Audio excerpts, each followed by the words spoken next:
Hello বন্ধুরা, আজকে আমি দেখো অনেক বছর পর শাড়ি পরেছি।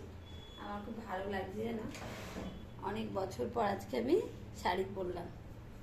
তো কেমন লাগছে আমাকে বলো, শাড়ি পরাই হয় না। তো এই বাটিকের শাড়িটা আমি দোকান থেকে নিয়ে এলাম, ব্লাউজটাও তাই, ব্লাউজটা মানিয়েছে গো। ব্লাউজটা না একটুখানি ঢোলা হচ্ছে, পুরো যে দেখাবো সেটাই পাচ্ছি না দেখাতে। তো দেখো, এই হচ্ছে আমার দোকানের বাটিকের শাড়ি, আর এই ব্লাউজটাও দোকান থেকে বোটনেক নিয়েছি, কিন্তু হাতাটা একটু ঢোলা হচ্ছে, তো বডিতে ঠিক হয়ে গেছে। এই হচ্ছে আমার শাড়িটা, আমি অনেকদিন পর পরলাম। জানো তো বন্ধুরা, আমি না 5 বছর পর মানে শাড়ি পরলাম। মাঝখানে একদিন পরেছিলাম শুধু।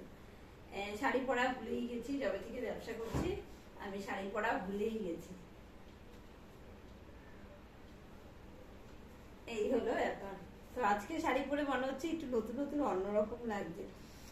জানো তো, প্রথম যখন আমি 5 বছর আগে শাড়ি কুর্তি পরা শুরু করেছি না, 5 বছর আগে আমি কুর্তি পরা শুরু করি। তার আগে আমি অল টাইম শাড়ি পরতাম। তো তখন আমি আমার মেয়ের সঙ্গে প্রথম দিন বেরিয়েছিলাম, এক জায়গায় বেড়াতে যাব। আমি না লুকিয়ে লুকিয়ে মেয়ের পেছনে পেছনে হাঁটছি, মাথা নিচু করে। লোকে কি বলবে, অমুকের বউ কুর্তি পরছে, স্মার্ট হতে চাইছে। জানো তো, কিছু মানুষের তো মানসিকতা এরকম। আমার কি লজ্জা লাগছিল। তো অনেকেই দেখি আমার দিকে তাকিয়ে তাকিয়ে দেখছে, কুর্তি পরেছে, কি ব্যাপার। তো তারপর আরো কয়েকদিন বেরালাম, কর্তা বললো কোনো ব্যাপার না, আমার সঙ্গে চলো, দরজা ভেঙে যাবে। তো কর্তার সঙ্গে কদিন বেরালাম, ব্যাস তারপর থেকে ফ্রি হয়ে গেল। তাই এখন তো আমি কুর্তির ব্যবসা করি। কুর্তির ব্যবসা করি বলে কুর্তি পরি, রং বেরঙের যখন যেটা পছন্দ হয় নিয়ে নিই, এই হলো ব্যাপার। তো আমি কিন্তু অনেক বছর পর শাড়ি পরে আজকে আমাকে একটু নিজেকেই মনে হচ্ছে একটু নতুন নতুন, এই জন্যই দেখছি বারবার করে। আমার খুবই ভালো লাগছে, কেননা 4 বছর পর 5 বছর পর আমি শাড়ি পরেছি। আমার একটা অন্যরকম আনন্দ উপভোগ হচ্ছে। তো এবার থেকে ঠিক করেছি সপ্তাহে অন্তত 2 দিন শাড়ি পরে দোকানে যাব।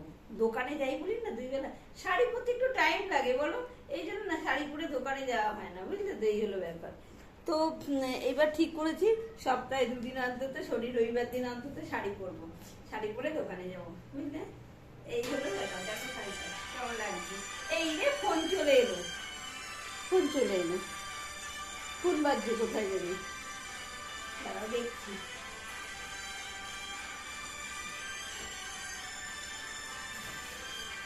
বাবা এখানে ফোন, এই যে ফোন, বাবা এখানে ফোন কি করে এলো?